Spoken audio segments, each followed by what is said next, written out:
bringing hope the world over. Hope Channel.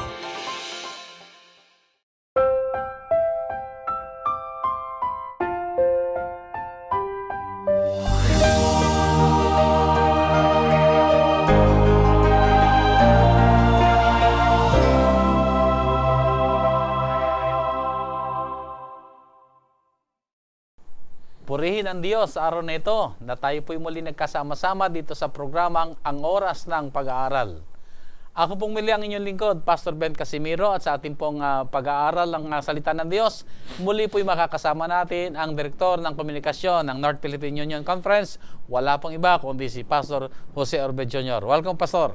Maraming salamat, Pastor Ben, at kami po'y nagbabalik sa isa pang tema na lalong maglalapit sa atin sa ating Panginoong Diyos. Tayo po ay dadako na sa ating pag-aaral. Nang nakaraang linggo po ay ating tinalakay ang may kinalaman sa pagsunod na siyang bunga ng revival. Ngayon naman po dito sa ating ika-6 na leksyon ay ating tutunghayan ang pag-amin at pagsisisi ng mga ito ang basihan o batayan ng revival. Sa pag-aaral po natin ito, maunuan natin ang kahalagahan ng pag-amin at pagsisisi at kung paano ang mga ito ay nakaugnay sa revival at sa banal na espiritu. Subalit bago po yan, tayo muna po ay muling dumako sa ating pananalangin. Pangunahan tayo ni Pastor Orbe. Tayo po'y manalangin. Makapangyarihang Diyos, kami po'y lumalapit sa iyong katwiran at kabanalan. Dala ang aming mga pagkukulang, kasalanan at kalikuan upang humingi sa iyo ng kapatawaran. Sa iyong kaawaan, O Diyos, kami iyong lubusin, nalinisin sa aming mga pagkakamaling ito. Upang sa ganito ring paraan, magyaman kami sa iyong biyaya. At sa tuwi-tuwi na ay makilala namin ang pangangailangan na kami makapagsisi at umamin sa aming mga pagkakasala na siyang tunay na maglulubos ng iyong katwiran sa aming buhay. Ito po ang aming dalangin sa pangalan ni Jesus. Amen. Amen. Ang ating pong pag-aaral ay nakatuon sa pagsisisi at pag-amin o yung tinatawag nating confession. Pastor, paano mo nakita ang kahalagahan nitong pag-amin at pagsisisi sa revival? Unang-una, Pastor, ibabalik natin yung ating pag-aaral nung lesson 1, kung saan nakita natin ang kahalagahan ng revival and reformation sa ating buhay. Dito ay binalangkas natin ang mga hakbang na tutungo sa revival and reformation. At isa dito yung ating pagdalangin. Kaakibat ng pagdalangin ay ang paghahanap ng mukha ng Diyos. Sa ikalawang Kronika, Kapitulo 7, ang talatay 14, pagtalikod sa ating kasalanan. At ito ang nakikita nating kahalagahan nung tinatawag natin na repentance. Yung pagbabago ng ating kaisipan, pagkakilala natin ng ating nagawang masama, sa pamantayan ng Diyos na sakdal at matuwid, dinadala tayo sa isang kaisipan na tatalikod tayo sa kasalanang ito sapagkat nakita natin na ito'y ganang mali at malayong-malayo sa kalooban ng Diyos. Kaya sa pagbabago ng kaisipang ito, nagdudulot ito ng kalumbayan, na nasaktan natin ang Panginoong Diyos, ibinubo natin ang kanyang dugo sa cross ng Kalbaryo upang dito ay madama natin na ang pag-ibig ng Diyos ay sumasagana sa kabila ng ating mga pagkakamali. Ang pagsisising ito ang siyang nag-uudyok sa atin upang lalo pa nating hanapin, saliksikin ang mukha ng ating Panginoon. Sa isang talata, Pastor, na may kinalaman sa unang iglesia nang ito'y makaranas ng Pentecoste o yung tinatawag nating revival and reformation sa unang pagkakataon ng itatag ng ating Panginoon ang kanyang iglesia sa Bagong Tipan. Sa Gawa, Kapitulo 1, ang talata ay 4. Babasahin ko, Pastor Ben. At palibhasa'y nakikipagpulong sa kanila,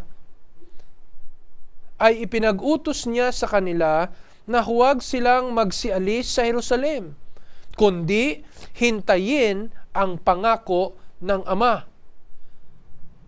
Hindi pala antimano, Pastor Ben, na gumawa sila ayon sa ipinamamanhik ng Panginoon na ibahagi ang salita ng Diyos. Kundi sa loob ng 10 araw, tumila ang kanyang mga alagad at hinintay ang kaloob ng Diyos Ama. Iniisip ko, Pastor Ben, kung ano ang kaganapan sa loob ng panahon na ito habang hinihintay nila ang kaloob ng Diyos Ama.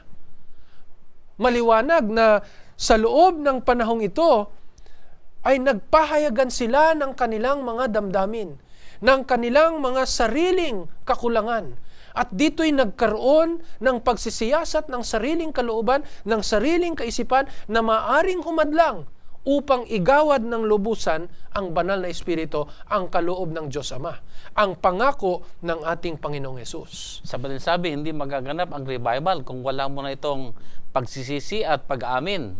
Totoo yan, At Pastor. hindi rin magkakaroon ng pagkakaisa sa loob ng iglesia o sa samahang ito ng mga alagad ng ating Panginoon Hesus kung hindi muna sila nagpahayagan sa isa't isa ng kanilang mga kasalanan at mga pagkukulang at marahil ang mga pagsisisi sa kanilang kasalanan. Palibasa nga, Pastor, maipapatawad lamang ng Diyos ang mga kasalanan natin na ating napagsisisihan at inaamin sa Kanya. No? Kaya magiging mahirap na linisin ng Panginoon ang ating puso kung wala tayong tunay na pagkakilala sa ating mga kasalanan.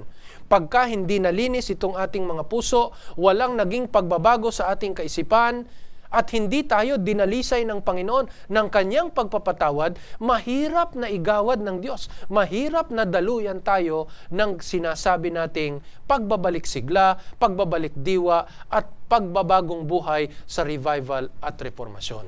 Okay, so Pastor, naging malinaw ito sa atin na napakahalaga nitong pagsisisi at pag-amin. Dito sa ating pag-aaral ng ating leksyon ay binabanggit yung tunay na pagsisisi. Ano ba kahulugan itong tunay na pagsisisi? At anong kalikasan nito? Kasi nga, Pastor, madaling magsisi at umamin na hindi nagdudulot ng pakinabang sa ating ikaliligtas. Ito ang inilalarawan dito sa ating leksyon na merong huwad na pagsisisi at meron ding tunay na pagsisisi. Sa banal na kasulatan, mababasa natin ang dalawang katangian ng isang tunay na pagsisisi. At dito'y makikita natin na tanging ang banal na Espiritu ng revival at reformation ang gumaganap sa pasimula pa lang ng mga bagay nito sa ating buhay. Ang unang talata, Pastor, ay masusumpungan natin sa 2 Korinto, Kapitulo 7, ang talata ay 10. Sapagkat ang kalumbayang mula sa Diyos ay gumagawa ng pagsisisi sa ikaliligtas na hindi ikalulungkot, datapwat ang kalumbayang ayon sa sanlibutan ay ikamamatay. Yung palang tunay na pagsisisi, Pastor, ay dala ng kalumbayan mula sa ating Panginoong Diyos. Ang kalumbayan mula sa ating Panginoong Diyos ay yung nagdadala sa atin ng labis na kalungkutan sapagkat nasaktan natin, no, ang damdamin ng ating Panginoong Diyos sa ating paggawa ng kasalanan taliwas sa Kanyang kalooban sa ating buhay. Ibig sabihin pala, ito palang kalumbayang ito, hindi pala ito galing sa ating sarili. Totoo yun. Ito'y galing din sa Diyos. Galing sa Diyos. Itong pagsisisi, itong mga pag-amin ito, ay regalo rin sa atin ng ating Diyos. Tama yun, Pastor. Kasi pag hindi natin tiningnan ganon, yun naman ang huwad na pagsisisi. Kita mo, yung tunay na pagsisisi ay ginaganap ng banal na Espiritu sa buhay natin. No? Yung huwad namang pagsisisi ay dala ng ating kalungkutan sa sanglibutang ito na siyang tinuturing ng ating talata sa ikamamatay. Bakit? Nalulumbay tayo, nagsisisi tayo sapagkat hindi natin nakamit yung gusto nating makamtan. O di kaya nagsisisi tayo sapagkat hindi natin naganap yung dapat sana kapalit ng ating ginawa. O marahil ay nalulumbay dahil sa kapigatian, sa bunga nitong kanilang ginawa. Oo. Halimbawa, nagdala ito ng maraming mga suliranin at mga bagay na hindi kaaya-aya sa atin, nagsisisi. Marami tayong mga ganyang halimbawa, Pastor. Katulad halimbawa ni Paraon. Nagsisi si Paraon. Hindi dahil sa nakilala niya ang dakilang Diyos, kundi naranasan niya ang hagupit ng mga salot na iginawad ng Ang Diyos. perwisyo ay kanyang nakikita, kaya siya nagsisisi. Oho. Pero hindi pagsisisi para lumapit at kilalanin ng Diyos. Totoo yun. Katulad ni Balaam, no? Yan ay mga pagsisisi na hindi mula sa Diyos, hindi ginawad ng banal na Espiritu. Ganon din kay Iso. Sa isang talata sa Hebreo Kapitulo 12, ang talata ay 17. Tunghayan mo yan, Pastor, at basahin mo. Ganito ang wika. Sapagkat nalalaman ninyo na bagamat pagkatapos ay ninanasan niyang magmana ng pagpapala, siya'y itinakwil, sapagkat wala na siyang nasumpungang pagkakataon ng pagsisisi sa kanyang ama. Kita mo. Bagamat pinagsisikapan niyang mapilit na lumuluha. Kaya kita mo, Pastor, nagsisi siya sapagkat gusto niya yung mana. Gumawa siya ng pagkakamali eh.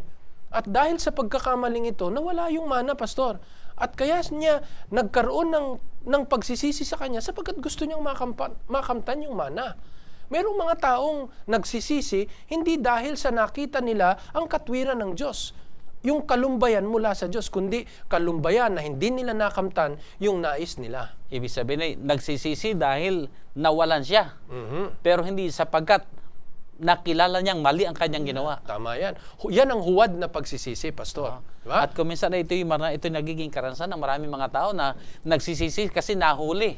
Yan. Ay Isa kung pa hindi yan. nahuli, hindi magsisisi. Yan ang pinaka-classic na halimbawa, no, dun sa kalagayan ni Judas.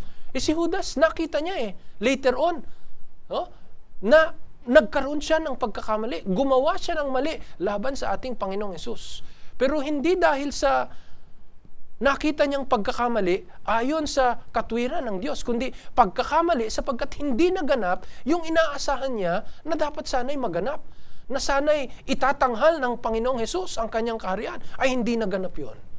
Merong naging pagsisisi sa kanya, pero hindi ito ang tinutukoy na kalumbayan mula sa Panginoon sa pagkakilala ng katwiran ng ating Panginoong Diyos. Ang kalumbayan na inaasahan ng ating Panginoon ay kalumbayan na tayo napipighati sapagkat ating nasaktan ang ating Diyos. Totoo yun. Totoo yun.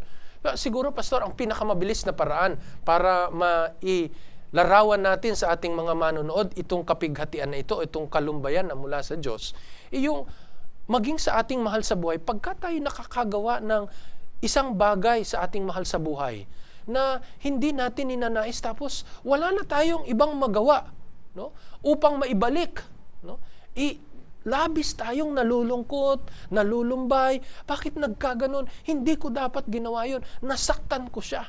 Ito yung bagay na nagmumula sa ating Panginoong Diyos, na nagdadala sa atin sa katwiran ng ating Panginoong Hesus. Ang isa pa nakita ko rito sa sinabi mo ay ito yung kalumbayan na naakay tayo sa ating Panginoong Hesus. Isa yan. Naakay tayong lumapit sa Kanya.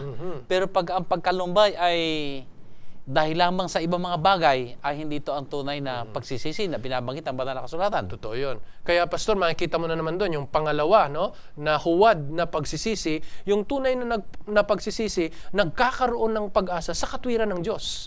Kaya ang sabi ng banal na kasulatan tumanaw tayo sa Panginoong Diyos na siyang ating pinagmumula ng ating pananampalataya, di ba? At pag-asa. Pero sabi mo nga, yung huwad na pagsisisi, nilulugmok tayo, no, sa kawalan ng pag-asa hanggang piliin natin ang ginawa ni Judas, magpakamatay. Yun ang isang katangian ng huwad na pagsisisi. At alam natin, ang may kagagawa nito ay walang iba kundi si Satanas din. Siyempre. Dahil ayun ang kanyang gusto, na tayo maakay sa discouragement. Totoo yan, Pastor. Na tayo ay lumayo sa ating Panginoon. Kasi pag nasiraan na tayo ng loob at inuudyok niya sa akin, hindi ka nakatanggap-tanggap sa Panginoon. Hindi ka na maisasauli doon sa kabanalan na inaasahan ng Panginoon. Ang pipiliin mo na, magpatiwakal. Yun ang nakakalungkot. Isa pang katangian, Pastor, ng tunay na pagsisisi na mula sa ating Panginoon ay kinikilala mo ito na kalooban at biyaya at regalo, sabi mo nga kanina, ng ating Panginoong Diyos. Sundan natin ito, Pastor, sa Roma Kapitulo 2, ang talata ay 4. Ganito ang wika. O hinahamak mo ang mga kayamanan ng kanyang kabutihan at pagtitiis at pagpapahinuhod, na hindi mo nalalaman ang kabutihan ng Diyos ay siyang umaakay sa iyo sa pagsisisi. Yan, maliwanag, Pastor, ano? Napakaliwanag ng talatang Ang ito. isang tunay na pagsisisi ay umaakay sa atin, no? Mula sa kabutihan ng ating Panginoong Diyos. Nangangahulugan na pagka ito'y mula sa kabutihan ng ating Panginoong Diyos, hindi natin iisipin na kaya tayo nagsisisi sa ganang mula sa atin ang kaisipan na nagkulang tayo, kundi ipinamukha sa atin ng Panginoon, no? Ipinaaninaw sa atin ng Panginoon na tayo ay nagkulang sa kanyang katwiran. Sa ibang salita ay ang ating pagtutuon ng pansin ay hindi doon sa nagawang kasalanan, kundi sa kabutihan ng Diyos. Tama. Na bagamat nagawa natin ang nakasugat sa Kanya o nakapighati sa Kanya, pero narito siya at ang Kanyang kabutihan ay umuudyok sa atin na tayo lumapit sa Kanya. Totoo yun, Pastor. Kasi pagka ang kaisipan natin ng pagsisisi, doon lamang sa nagawa nating pagkakamali, hindi tayo pahahakbangin nito pabalik sa ating Panginoon at makita at malasap ang kanyang katwiran. Kaya mangangailangan talaga ng isang kapangyarihan mula sa banal na Espiritu na igawad ito sa atin bilang kabutihan ng ating Panginoong Diyos. Alam mo, Pastor, ito yung nagbibigay din sa akin ng pag-asa at inspirasyon. Tayo ay may kanya-kanyang kahinaan. Totoo Ang yan. lahat ng tao, mga kapatid at mga kaibigan, ay may kanya-kanyang pakikipagbaka. Iba-iba nga lamang. Nagkataon na ang kahinaan ng isa ay tungkol sa pagkain, ang kahinaan ng isa ay tungkol naman sa pagsisinungaling, ang kahinaan naman ng isa ay tungkol sa Immoral. pag-iimbot or immoral. Iba-iba. Subalit tayong lahat ay may kanya-kanyang pakikipagpunyagi. Ako man ay meron pakikipagpunyagi. Pero sa tuwing ako'y mabibigo, lalapit ako sa Panginoon. Ang kanyang kabutihan, mga kapatid, ang umudyok sa akin, layuan ko na ang mga bagay nito. Magtalaga na talaga ako dahil nakita ko kung gaano kabuti ang Diyos. So dito nakita ko na ang kabutihan ng Diyos ang umakay sa akin na ako'y magtapat na sa Kanya at gawin ko na ang Kanyang kalooban. Tama yun, Pastor. Alam mo, talagang iniisip ko, Pastor, ano talaga itong paglalarawan ng kabutihan ng Panginoon na siyang nag-aakay sa atin sa pagsisisi. Hanggang sa nasumpungan ko sa aking pagdidilay-dilay, Pastor, na itong kabutihan ng Panginoon ang siyang humahawak sa atin upang hindi tayo tuluyang masadlak sa lusak ng kasalanan. Kasi kung tayo'y nakatayo, ang ating pagkakahilig sa ating ganang sariling katwiran, nakahilig na paparoon sa lusak ng kasalanan. Kaya ang biyaya ng Panginoon, ang kanyang kabutihan, hinahawakan tayo Hinahawakan tayo para hindi tayo lubusang masadlak sa kasalanan. Ang sabi pagka tinanggal ng Panginoon ang kanyang kabutihan, pagka tinanggal ng Panginoon ang kanyang kamay ng kabutihan, walang ibang paruroonan ng tao na makasalanan kundi masadlak sa tuluyan ng kamatayan. Kaya yun ang kabutihan ng Panginoon. Dinadala tayo ng kabutihang yan na tayo'y magsisi sapagkat doon lamang siya makakagawa ng tunay na pagpapatawad sa atin sa ating pagsisisi. Kaya dito natin nakikita yung kahalagahan ng ministeryo ng banal na Espiritu. Yeah, totoo, Pastor. Ang Diyos ang siyang nagkaloob sa atin ng pagsisisi. Siya ang gumagawa upang maakay tayo ang kanyang kabutihan. So ito'y hamon sa atin lahat, mga kapatid, mga kaibigan. Nasaan ba ang ating kalagayan ngayon? Meron ba tayong pakikipagpunyagi? Meron ba tayong mga kasalanang hindi pa natin mapagtagumpayan? Alalahanin po ninyo ang kabutihan ng Diyos. At ako'y paniniwala, ang Diyos ang gagawa rin upang kung magkagayon, tayo magtagumpay. Totoo yan, Pastor. Pagbulay-bulay natin kung gaano kabuti ang Diyos. Atin na lamang isipin palagi tayo nabibigo, palagi tayo nagkakasala, pero nariyan ang Diyos. Ako'y nagkakamali, nagkakasala, pero hindi ko nakita o ma-imagine man lamang na ang Diyos ay galit na galit sa akin. Manaka pa kapag ako'y tumingin sa Panginoon o kung ako'y magkamali o magkasala, pag ako'y napatingin sa Panginoon, ang aking nakikita yung larawan ng Panginoong punong-puno ng kabutihan, punong-puno ng kahabagan, punong-puno ng kagalakan, ako'y kanyang tulungan. At ito ang larawang ito ng kabutihan ng Diyos ang umakay sa akin na nagsabi ako, Panginoon, tulungan mo ako, ayaw ko nang magkasala. Tulungan mo ako dahil nakita ko na kung gaano kakabuti. Yan. Ay, bigyan mo na ako ng lakas at pagtatagumpay. Hindi na ako bumagsak pa sa ganoong pagkakamali. Yan ang kagandahan yan, Pastor. pagka tayo'y yung binabanggit mong nakalasap na ng kabutihan ng Panginoon at tayo'y tumalikod pa, mas lalong nagiging mabigat, no? Napasanin natin na bakit nagawa ko pa ito? At ito ang mga nagiging karanasan ng mga naunang mga kinilalang kaibigan ng ating Panginoon. Katulad halimbawa ni David, no? Siya'y nasa pagpapala, biyaya, pakikipagkaibigan ng Diyos. Nang siya'y nakagawa ng kasalanan, nakita niya ang lubos na kalungkutan na idinulot nito sa Panginoon. Kaya't itinala ang kanyang pagsisisi sa mga hanay ng talata, no? Sa banal na kasulatan. Hindi lang sapat na ito'y kanyang inusal, kundi isinulat upang kasumpungan ng bawat isa sa atin ng mabuting halimbawa sa pagbabalik sa ating Panginoon. Sa awit 51, ang talatay mula 10 hanggang 12. Basahin natin ito, Pastor. Okay, ganito ang wika. Likhaan mo ko ng isang malinis na puso, O Diyos, at magbago ka ng isang matuwid na espiritu sa loob ko. Huwag mo akong paalisin sa iyong harapan, at huwag mong bawiin ang iyong santong espiritu sa akin. Ibalik mo sa akin ang kagalakan ng iyong pagliligtas, at alalayan ako ng kusang espiritu.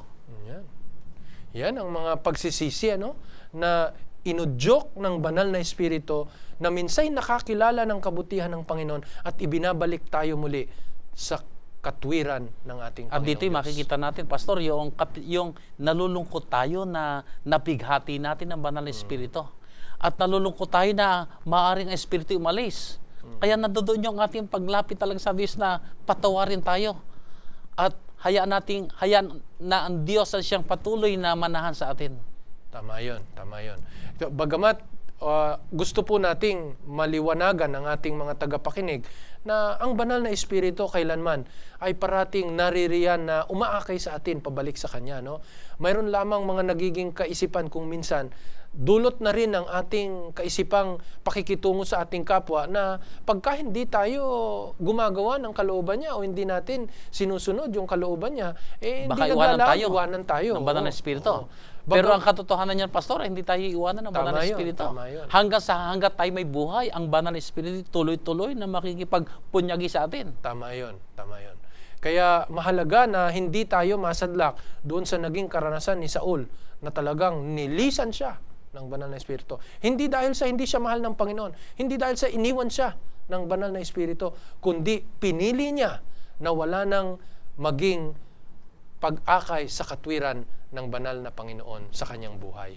Pastor, sa dinami-dami na ng ating mga tinalakay dito sa pagsisisi at mga halimbawa pa nating pinag-aralan, ay marahil mas mabuting ating buo din ito sa kapakanan ng ating mga manonood. Na dito po ay makita po natin na ang tunay at ang maling pagsisisi ay may malaking kaibahan. Ano ba yung tunay na pagsisisi? Sa ating leksyon ay binabanggit, ito yung pagkapighati sa kasalanan na ating nasaktan ng ating Panginoon. At ito rin ay nagpapahayag ng tapat na pagsisisi o tapat na pag-amin na atin din na magtuturo ng iba pang tao kundi kinikilala niya siya nagkamali. At kalakipan nito ay ang pagpapasya na talikuran na ang mga kasalanan. Ito yung maganda, ito yung tamang pagsisisi na ating pinag-aaralan ngayon. Sa kabilang banda naman, yung maling pagsisisi ay pinapahayag dito na nakasentro sa sarili. Ang tinitingnan niya yung bunga ng kasalanan. Napipighati kasi siya ay napirwisyo. Pero wala siyang damdaming talikuran ito o magkaroon ng pagbabago ng pag-uugali tungkol sa kasalanan. So dito makita natin ang kahalagaang pagkakaiba ng tama at maling pagsisisi. Ngayon naman, Pastor, ay atin tunghayan ang ating isa pang mahalagang pag-aaral, ang kapangyarihang magpagaling ng pag-amin. Paano nakapagpapagaling ang pag-amin, Pastor? Unang-una, Pastor, gusto nating ilarawan ito sa pamamaraan na ang pag-amin ay actually, no, ay kagalingan na. No? Hindi mo magagawa ang pag-amin kung walang nagawang paggagamot sa naunang kalagayan. Kaya ang sabi doon, yung ating pagsisisi, yung pagtalikod sa kasalanan, pagbabago ng ating kaisipan, pagbabago ng ating mga layunin sa buhay at namumuhi sa kasalanan, yun ay naganap sa loob ng ating kaisipan. No? ang paggagamot na yon sa ating kaisipan ang nagbubunsod ng kagalingan naman sa panlabas. Yung panlabas naman ay yung pag-amin. No? Ini-express natin yung sinasabing ipinahahayag natin, inaamin natin ang ating nagawang kasalanan. Bagamat ito nga ay ipinatawad na ng Panginoon. Nagkaroon tayo ng kaginhawahan. Tumanggap tayo ng paglilinis ng Panginoon. Tayo'y kanyang pinagaling. Kaya ito'y nagiging kagalingan sa pamagitan ng pagpapahayag o yung tinatawag na confession, pag-amin ng ating kasalanan. Internal ang repentance. No? At ang confession naman ay external. Sa ganitong paraan, pagka atin naging kaugalian ang pag-amin sa Panginoon ng ating mga payak na ginawang kasalanan, ito'y nagiging kagalingan sa atin. Para bagang meron tinik ka na inalis mo. Yun. Na guminhawa ang iyong pakiramdam kasi nailabas mo na. Kumbaga pa ay may kumisama ka ng loob sa isang tao, kapag kayong inihinga, ay di parang masarap na nga ang pakiramdam. Nandoon na yung kagalingan. Tama, Pastor. Kasi nga, Gayon din naman ang kasalanan. Totoo Kung ang yun. kasalanan ay atin ang tinanggap na ito'y kamalian, pinagsisisihan natin, edi ilabas natin. At iyon ang pasimula ng kagalingan. kaya nga, Pastor, nais ng Panginoon na talagang ipasa sa Kanya ang mga pasaning ito. At ito'y magpapaginhawa sa atin. Kasi kung ito'y mananatili sa atin, Pastor, uudyukan tayo ng kaaway ng Diyos. Pabalik-balik itong sasariwain sa atin. At dadalhin tayo nito sa pagkalugmok. Kaya pagka pinagaling ng Panginoon ang ating puso, tayo'y nagbago sa ating kaisipan sa pamagitan ng banal na Espiritu. Nagiging bunga itong pag-amin. At itong pag-amin, Pastor, may ilang mga larawan. Meron kasing pag-amin na pwedeng panatilihin na lamang sa iyo at sa iyong Panginoong Diyos. Meron din namang mga pag-amin na nagawa natin sa ating kapwa na mangangailangan ng pag-amin sa Kanya. Ito rin yung tinatawag na kaakibat ng confession ay yung restitution. May pagsasauli ng napinsala. Kaya pagka nagiba mo yung bakod, sa tapat na pag-amin mo at pagsisisi mo na nangyari yon, ay ibinabalik mo yung napinsalang bakod. Ganon din sa ating relasyon. Yung tunay na pag-amin ay may dalawang larawan. Yung una, kung ito'y nagawa natin sa Panginoon na kasalanan, talagang tinutukoy natin yung kasalanan natin. Hindi kasi po pwede yung pagsapanalangin natin at umaamin tayo, Panginoon, patawarin mo po ako sa lahat ng aking mga kasalanan. Talaga namang walang pagsalang nagkasala ka. Pero malaking kaginhawahan yung natutukoy natin at nakikilala natin yung nagawa nating pagkakamali at inuusal natin sa ating mga dalangin. Panginoon, patawarin mo po ako sa aking pagsisinungaling, sa aking asawa. Sa ganitong paraan, nagiging kaginhawahan ito sa atin, Pastor. Kasi doon, nakakakilala tayo ng tunay nating pagkakamali. At dito pumapasok, dinadaluyan tayo ng pagpapatawad ng ating Panginoong Diyos. Tama ka, Pastor, doon. At ako'y natutuwa at nabanggit mo kasi ito rin yung aking karanasan. Nung una, ay gano'n din ang ginagawa ko. Pag humingi ako ng patawad, pakyawan na yon, panlahatan na. Sabi ko, Panginoon, patawarin mo ako sa lahat. Pero napansin ko na hindi gano'n katindi ang dating. Nang pasimulan kong isa-isahin ko at sinasabi ko, inihahayag ko sa Panginoon aking kasalanan, napansin ko na nakatulong ito para ako ay magtagumpay at magkaroon ng masamang pananaw tungkol sa kasalanan. Tama yun. Kaya halimbawa, nagkaroon ka ng masamang pagtingin sa isang tao, ay kapag ka nanalangin, Panginoon, ako po'y nagkaroon ng masamang pagtingin sa taong iyon. Specific. Inihahayag ko. Ay napansin ko ay mas madali akong mabago. At napansin ko na dito ako natutulungan ng Panginoon na magtagumpay kasi specific ko dinala sa Panginoon, specific niya ako tinutulungan para ako'y magkaroon ng magandang pananaw sa taong iyon. Totoo yun, Pastor. Kasi larawan din yun, sagisag din yun ng pagpapakumbabang loob, Pastor. Kaya kita mo, maging sa ating mga batas, hindi tayo hinahatulan sa mga bagay na hindi, o sa mga kasalanan na hindi natutukoy. Kinakailangan talaga tukoy para alam mo ang karampatang kaparusahan, Sa atin, hanggat hindi tayo nagkakaroon ng talagang tunay na pagkakilala payak doon sa ginawa nating kasalanan. Halimbawa, gumawa ka ng kasalanang pagsisinungaling o immoral sa iyong kapwa, talagang pag inamin mo yun sa Panginoon at tinukoy mo mismo yung tao, ako'y nag-isip ng kahalayan kay Pekta. pagka yung sinabi mo, talagang timo yun sa iyo eh. Oo, tama yan, Pastor. Napakahirap sabihin kasi nakakahiya. Pero kailangan talaga ipahayag sa Panginoon. Dahil kapag ito ginawa natin, ipinahayag natin sa Panginoon, nandito yung proseso ng paggaling. Tama yun, Pastor. Kaya dito mo ngayon makikita, babalik tayo doon sa pananalangin, Pastor? Kasi inuusal natin to sa panalangin eh. Kaya tayo nakikipagpunyagi sa Panginoon sa pananalangin natin. Kaya dapat talaga magkaroon ng sapat na panahon. Sa ganitong paraan, Pastor, ang banal na Espiritu, ipapaalala sa atin yan eh. Yang ating mga pagkukulang na yan, yang ating mga pagkakamaling yan, ikukonvict tayo dyan eh. At dyan natin maaalala yung mga nagagawa nating mga pagkukulang. No? At dito naman natin uusalin sa Panginoon sa panahon na tayo lamang at ang ating Panginoon ang nagkakausap sa pananalangin. Pero meron ding, Pastor, na mga kasalanan na dapat talagang aminin sa mas marami. Hindi yung kayo lamang ng Panginoon. Sapagkat ang naging pinsala ay sa mas nakararami. Ito yung mga public confessions, Pastor? Lalo na ito'y nakapinsala sa integridad ng iglesia.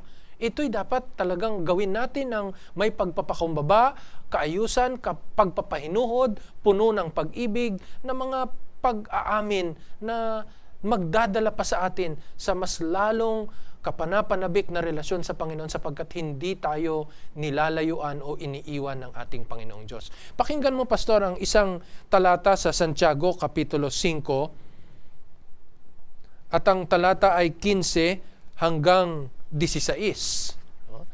Santiago, Kapitulo 5, ang mga talata ay 15 hanggang 16. Marahil magandang basahin mo dyan sa iyong Biblia, Pastor. Ganito ang sinasabi sa aklat ng Santiago, Kapitulo 5, sa talatang 15 hanggang 16. At ang panalangin ng pananampalataya ay magdiligtas sa may sakit at ibabangon siya ng Panginoon. At kung nagkasala siya, ay ipatatawad sa kaniya. Mangagpahayagan nga kayo sa isa't isa ng inyong mga kasalanan at ipanalangin ng isa't isa ang iba upang kayo'y magsigaling. Malaki ang nagagawa ng maningas na panalangin ng taong matuwid. Maraming binanggit na aspeto dito, Pastor, ng pananalangin. At isa dito, yun ngang mahalagang pagpapahayag ng ating mga kasalanan.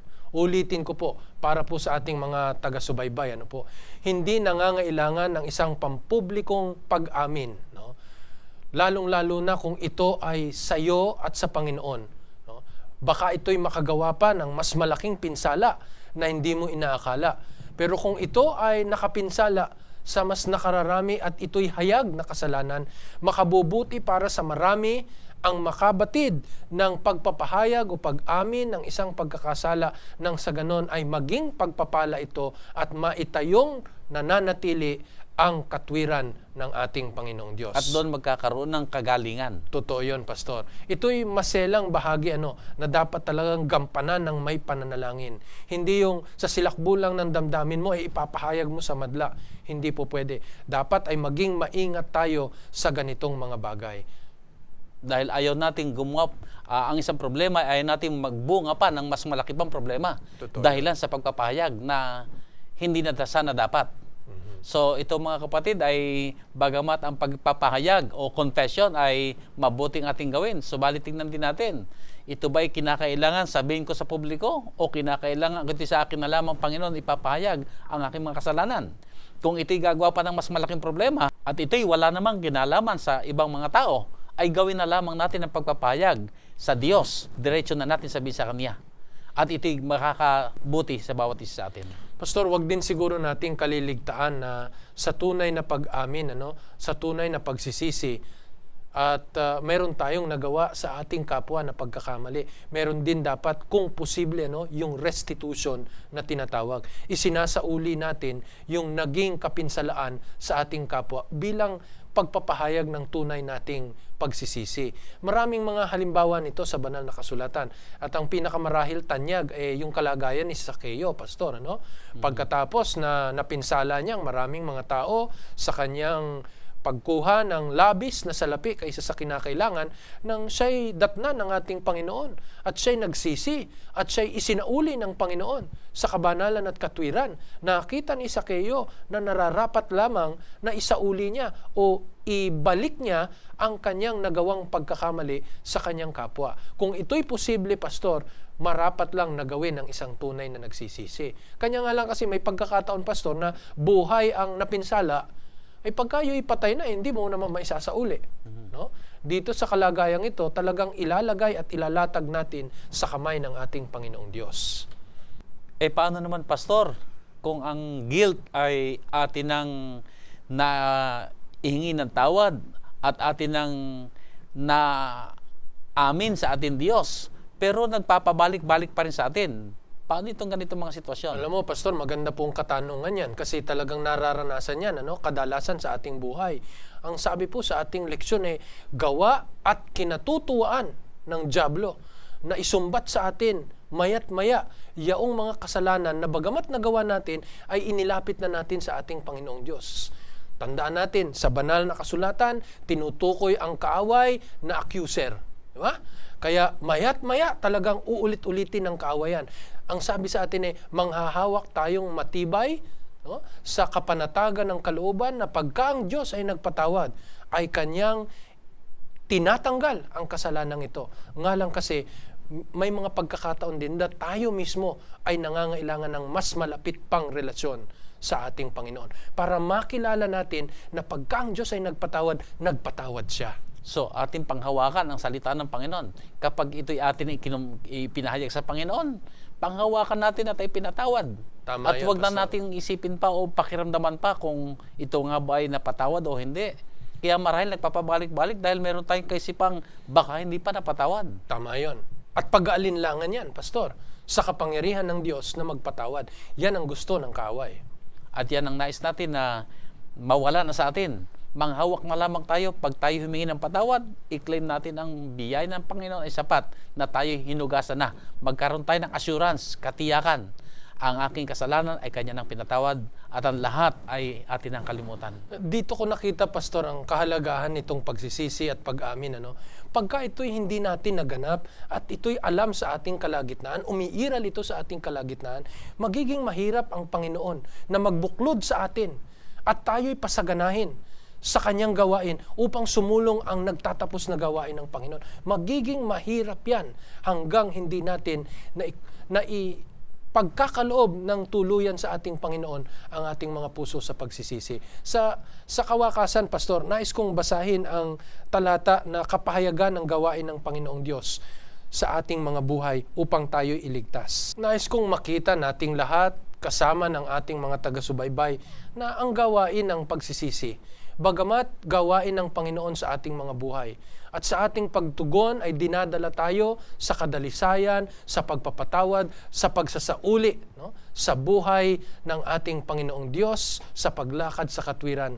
Ipapaalala natin ang gawain ng ating Panginoong Hesus. Sa Lucas, Kapitulo 5, ang talata ay 32. Ang sabi, hindi ako pumarito upang tawagin ang mga matuwid, kundi ang mga makasalanan sa pagsisisi.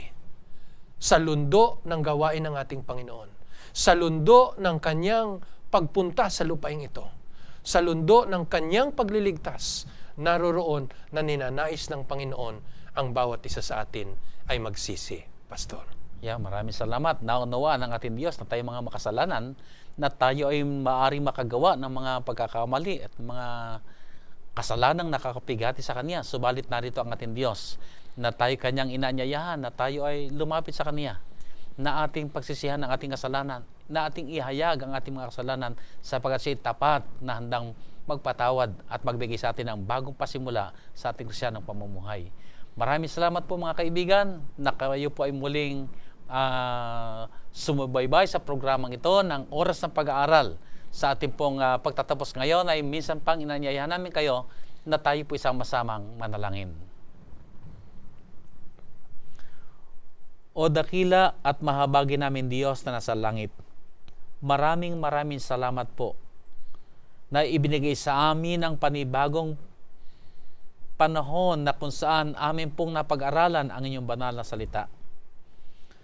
Tunay aman Diyos ng revival ay hindi magaganap hanggat narito sa aming mga puso ang kasalanan at hanggat ang mga ito ay hindi po namin inihingi ng patawad at ipinapahayag sa inyo at sa isa't isa.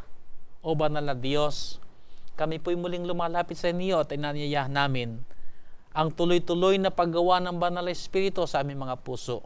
Naakayin na po kami, Panginoon, sa lalong malapit na relasyon sa inyo. Akayin kami, Ama, sa revival na kung saan ang inyong kalooban ang ganap na nag-ahari sa aming mga buhay. Amen. O banal na Diyos, patuloy po niyo siyasatin ang aming mga puso at kagaya po ng aming mga pinag-aralan, kami mapatawad na po sa aming mga kasalanan. Magkaroon kami ng karapatang ihayag ito sa inyong harapan. At dito magpapasimula ang kagalingang ang banal na Espiritu ay gagawa sa aming mga buhay upang kung magkagayon, kami magkaroon ng pagtatagumpay laban sa mga kasalanan at kami po ay makapangyarihan na magamit sa inyong nagtatapos na gawain. Minsan pa mambanal ang aming pamanhik. Inyo pong patungan din ang inyong mapagpalang kamay ang lahat po namin mga kaibigan na sa mga sandaling ito ay nakatunghay sa programang ito. Saan man sila naroon, anuman ang kanilang kalagayan, hipuin niyo po, Panginoon, ang kanilang mga puso. Akayin kami sama-sama, Ama, na lumapit sa inyo, na magtalaga ng aming mga buhay sa inyo, na maganap na sa aming mga buhay, O Diyos, ang kami madalisay ng mahal na dugo ng aming Panginoong Hesus, at kami lahat, O Diyos, ay makapangyarihan niyo na magamit sa inyong nagtatapos na gawain. Amen. Maraming salamat po, Ama, sa pagtugon sa aming mga dalangin at sa katiyakan ng inyong kapatawaran at katiyakan ng inyong kabutihan mananagana po sa aming mga buhay. Alang-alang po ang lahat sa matamis na pangalan ng aming Panginoong Hesus. Amen. Amen. Amen. Mga minamahal na mga kaibigan, ang amin pong muling paanyaya sa inyo sa darating pong linggo. Magkasama-sama tayong muli dito sa programang Ang Oras ng Pag-aaral. Maraming salamat at pagpalain kayong lahat ng ating dakilang Diyos.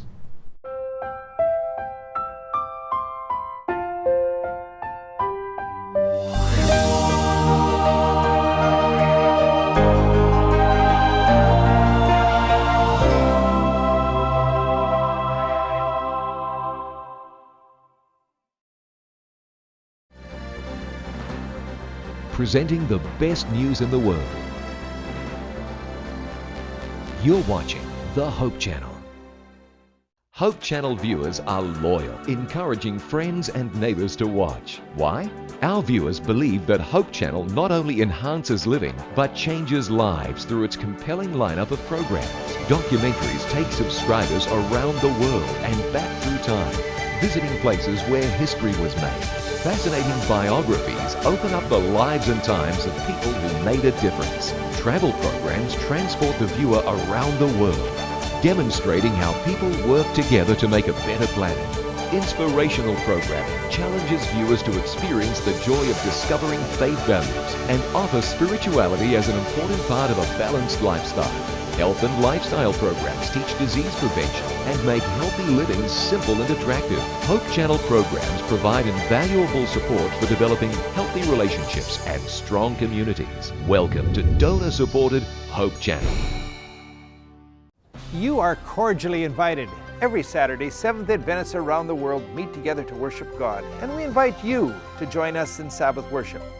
The first part of our worship service focuses on in-depth group Bible study. We call this the Sabbath School. The Divine Worship service features the Bible preaching service led by the pastor or a local elder. The entire service features prayer, enthusiastic singing, music, and fellowship. We extend a warm invitation for you to join us.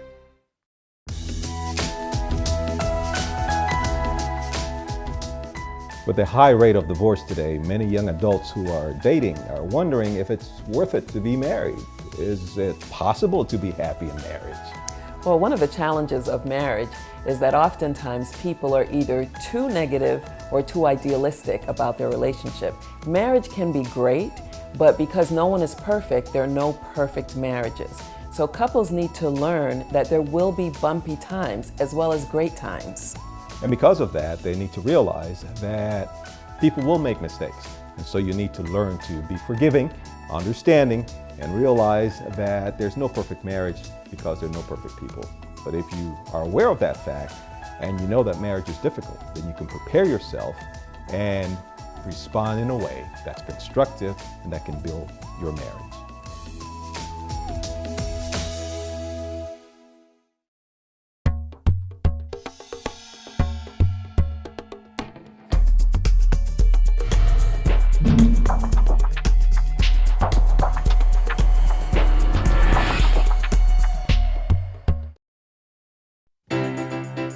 From the 7,107 islands of the Philippines comes our sun-kissed warm congratulations to Hope Channel's newest milestone. We are proud to be a part of the Hope Channel team. This is the Lord's work. He will carry us through.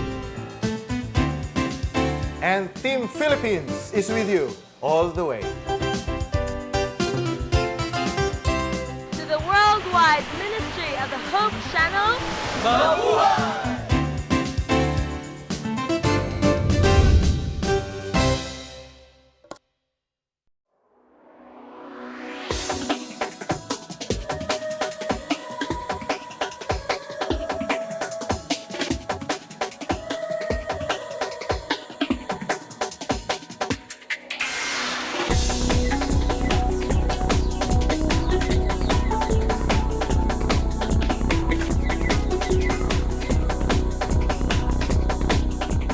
Have you ever wondered if all the money spent on television is worth it? How much impact can a television program really have? In the early 1970s, Pastor Henry Feyerabend was invited to work with the Portuguese-speaking community in Toronto, Canada. There were approximately 250,000 Portuguese-speaking people in that city, and at that time, there was no Adventist presence among them. God impressed Pastor Feyerabend to create a television program to reach this group. TV stations at that time did not focus on multicultural programming, and it was nearly impossible to get television airtime. But after much persistence, Pastor Feyerabend met a man that had purchased half an hour on television. Pastor Feyerabend pestered the man over and over again until he was finally offered 5 minutes on each program for the outrageous total of $4,000. I think he gave him that price thinking that Pastor Henry would have walked out the door and said, "This is ludicrous." Henry said, "Where's the contract? Let me sign it." Walks out of the man's office. He's got this $4,000 contract he just signed. He's got 6 members in his church. He says, "You know what, this is ludicrous, this is ridiculous, this is crazy. Where am I gonna get the money to pay for this?" He says, "I better go back and tell this guy I made a huge mistake." But then he stops midway and he says, "But what if this door is being opened by God?"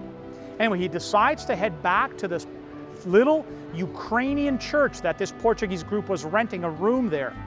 He goes to the mailbox as soon as he arrives at the church, and in the mailbox is a letter addressed to him personally. He thought that was kind of strange. He opens this envelope. Inside is a note from a friend he hadn't seen in 20 years. The gentleman's name was Dr. Edgar Latimer from Massachusetts. A little note in there simply said, "Henry, I thought you might need this." Enclosed is a $1,000 check. By the end of the week, another $3,000 had come in. Now the entire series of telecasts could be completely paid for. Now the focus began on, well, what am I going to do in 5 minutes? I mean, for those of you that do television, you know that 5 minutes on television, that's 140 words a minute, that's 700 words. It's not a lot of time. After much thought and consideration, Pastor Feyerabend decided he would speak on the topic of prayer.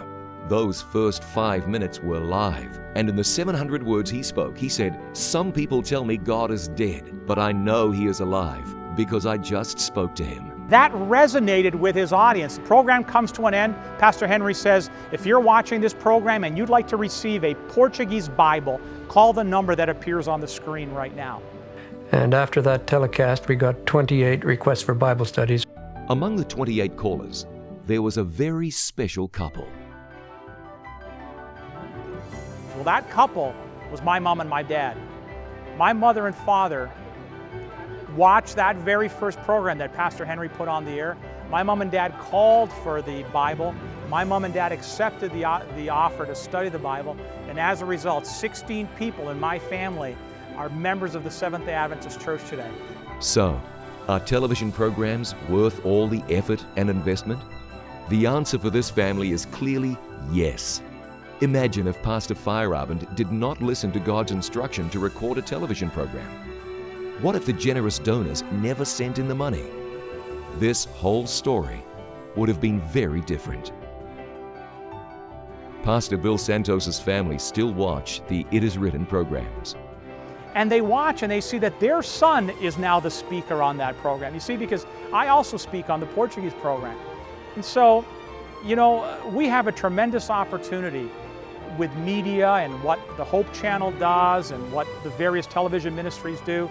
I mean, God has given us this opportunity to penetrate into millions and millions and millions of homes. And television ministry is the means by which God is proclaiming His truth in these final days. I sincerely believe that with all my heart.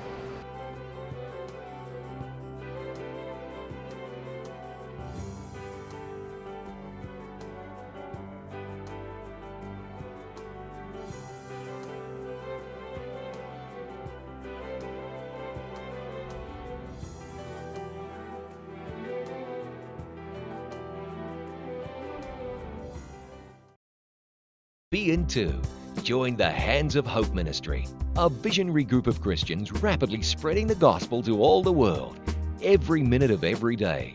In large, crowded cities, in high-rise apartments, and in countries where missionaries lose their lives, Hope Channel is there, making a difference and changing lives. After traveling the globe for nearly 40 years sharing the gospel of Christ, I know of no better way to communicate the gospel than television. You can be a hand of hope in giving the gospel to spiritually hungry people. As a Hands of Hope member, you'll receive monthly reports on Hope Channel's global progress, thrilling mission stories on DVD, and a membership card that allows you 10% off all your book purchases at Adventist book centers across North America. So write, call, or visit us online to receive your free Hands of Hope brochure to learn more about how you can make a powerful difference in God's work with the Hope Channel.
Hope broadcasts everywhere in the world with 10 global channels and is affiliated with more than 50 production studios on 6 continents. The result? Hope Channel provides a diverse programming mix in many of the world's major languages. Hope is more than great television. It's a donor-supported ministry that's part of an international family of educational institutions, churches, retail outlets, and hospitals.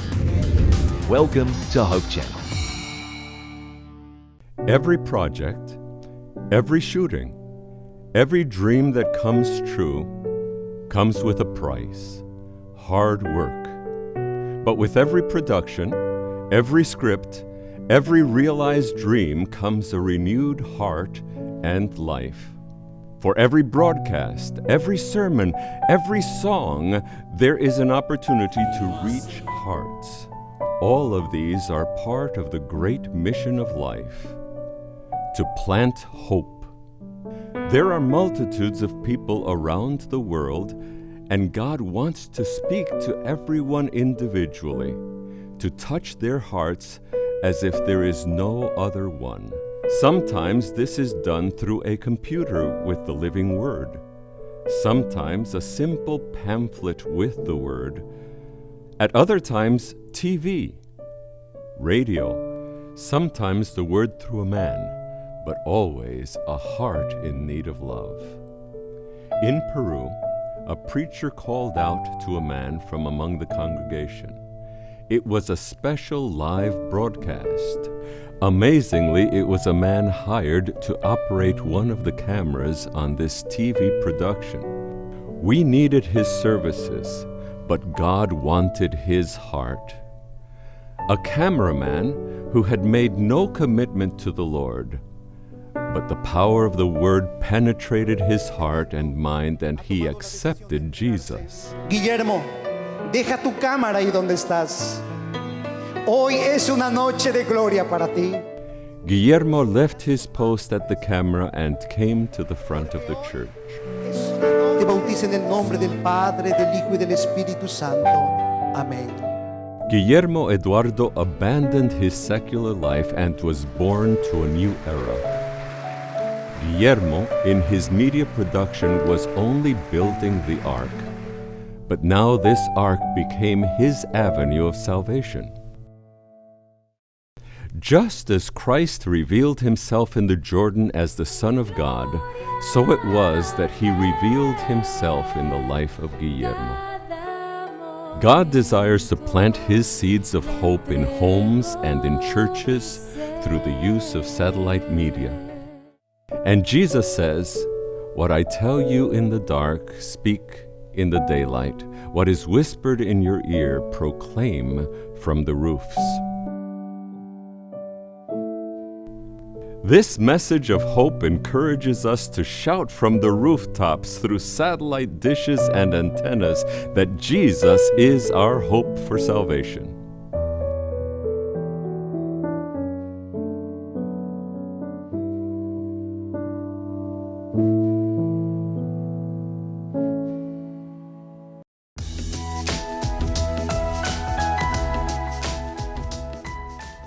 The issue of domestic violence is often approached from the perspective of women, usually men abusing women. But I wonder, Willie, are there cases of men being abused by women?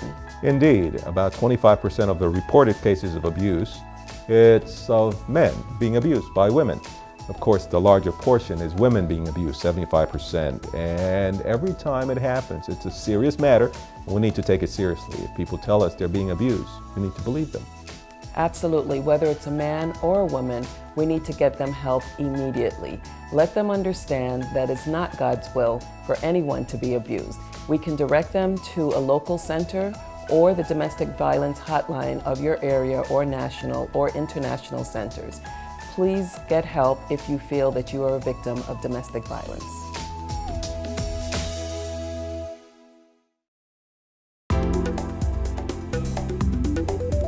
Being held captive by a plant and then killed by it sounds like science fiction. Really? A tobacco plant captures its prey through the stimulation that nicotine supplies and then shackles its victim with the ongoing dependence on this potent drug. Nicotine reaches the brain 7 seconds after inhalation. It is one of the most potent central nervous system drugs, and when compared milligram for milligram, it is 10 times more powerful a mood elevator than heroin, cocaine, or methamphetamine. It works in the pleasure-reward portion of the brain that works with our reasoning and memory. The administration of nicotine causes the sensation of pleasure, the shackles that bind its users. In effect, tobacco use imparts fingertip control over mood and pleasure. But all this is at a price that could cost you your life. Take the step. Break the habit. Presenting the best news in the world. You're watching the Hope Channel. Hope Channel viewers are loyal, encouraging friends and neighbors to watch. Why? Our viewers believe that Hope Channel not only enhances living, but changes lives through its compelling lineup of programs. Documentaries take subscribers around the world and back through time, visiting places where history was made. Fascinating biographies open up the lives and times of people who made a difference. Travel programs transport the viewer around the world, demonstrating how people work together to make a better planet. Inspirational programming challenges viewers to experience the joy of discovering faith values and offer spirituality as an important part of a balanced lifestyle. Health and lifestyle programs teach disease prevention and make healthy living simple and attractive. Hope Channel programs provide invaluable support for developing healthy relationships and strong communities. Welcome to donor-supported Hope Channel. You are cordially invited.